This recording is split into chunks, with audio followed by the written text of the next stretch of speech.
Hi guys! Today I'm here with Chika from Bilingirl and Melodee from Melodee Morita. First of all, would you mind giving a brief introduction about yourself? Sure. Yeah, my name is Chika. I grew up in the U.S. I was born in Japan, but I moved to the U.S. when I was in first grade. Then I lived there all the way through college, graduated, and came to Japan and started working. So I think in a couple years, the amount of years I've been here versus the States will be about equal. Right now, I'm a little bit longer in the States. I'm Melodee. I grew up in the States my entire life. My parents are both Japanese though, so at home I would try my best to speak in Japanese with my parents, but I do have an older brother and he's very Americanized. So you've never lived here? No, I've never lived okay. here. Yeah, I have only visited. By the way, we just met for the first time yesterday. I met Rachel once before we had lunch. Right.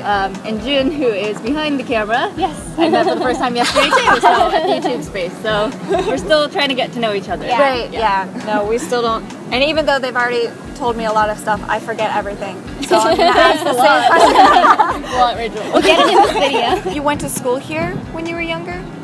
Just till first grade. Oh, actually, just first all grade. of first grade and like a month of second grade. When you were adjusting to like re-entering Japan, I guess that was when you were older?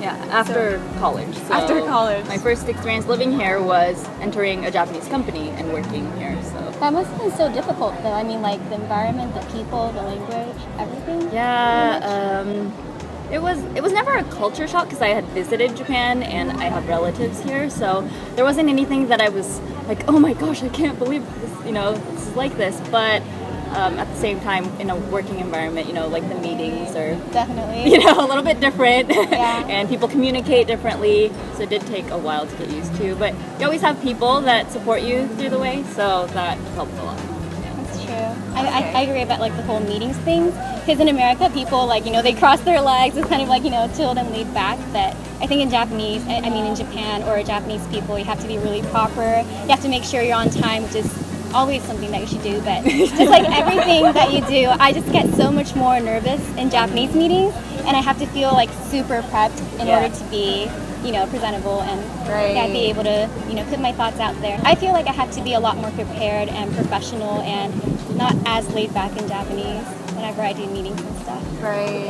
I think people feel that though, like with Kikokushijo, people who've lived abroad for a long time and have come back to Japan, they kind of give you a break a little bit, or they think, oh, she just doesn't know. Like, she lived in the States for a really long time, so it's okay. So you kind of get a break. I don't know if that's a good thing, because sometimes you feel like, no, I know this. Was it ever difficult adjusting to Japan? Because there are a lot of cultural things I don't know about Japan, just because I was away for so long, and just traditions and things, and even vocabulary, because what we use every day, aren't like complex words or so.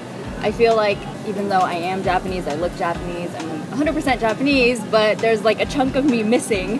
Right. The 16 years that I wasn't here, so I don't think people mind, but that's kind of an insecurity for me, actually. It must be really difficult. Yeah, I feel like people think I'm dumb or, I don't know anything sometimes just because I should know it. Like but some joshiki that we never really learned. Like we learned through I guess textbooks or whatever and regular conversations, but we don't learn like the rules that Japanese people go by, So I feel like if you haven't grown up here your entire life, those are things that you kind of have to learn little by little from the people around you. Right. And just, more than like manners and for me, it's just like traditions. When I first came back to Japan, I didn't know what koyo was, like the autumn leaves like turning. I didn't know what that was because we don't really have a word for it in English, and it's not like fall foliage. Yeah, like fall foliage. But when did we ever? Let's go look at the fall foliage. Yeah, no one say that, right? That's so true. Yeah, and you don't talk about that with your family or anything. Exactly. So came back here and that came up, and I asked my parents or asked my dad, and I was like, what's koyo? He's like, you don't know what koyo is? And I'm like, you never taught me. And so like things like that feel like they should be obvious and that any Japanese person should know. Sometimes I don't. And I mean, I've done a lot of catching up in the last 8 years I've been here, but still, there's things that come up that I've never heard before.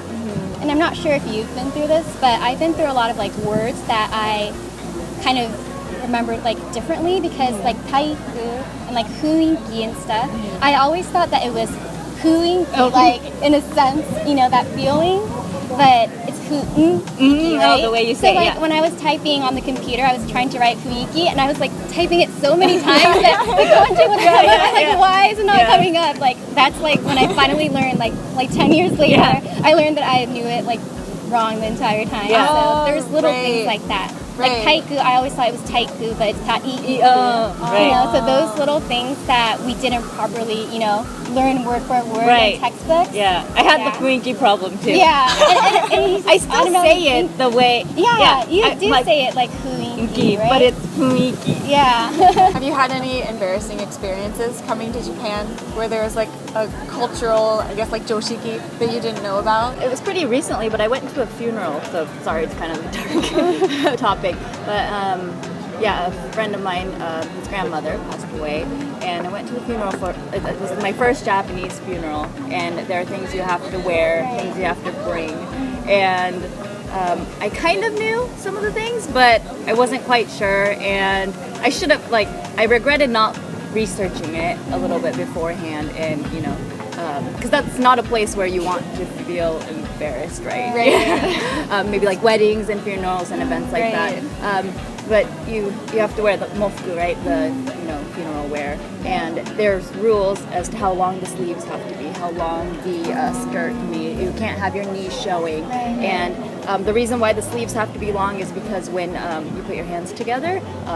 Because your sleeves come down a little bit, so your wrists don't show. So little things like that. I thought if you just wore, something black that was okay, not showy or anything. Yeah, if it wasn't, but I got there and I didn't hear it. Nobody told me directly, but I heard a little bit later that it wasn't anything negative, but it was just like, oh, maybe you should tell your friend for next time that there is, And if she was maybe a little bit younger, because I'm 30 now, so I should know those things.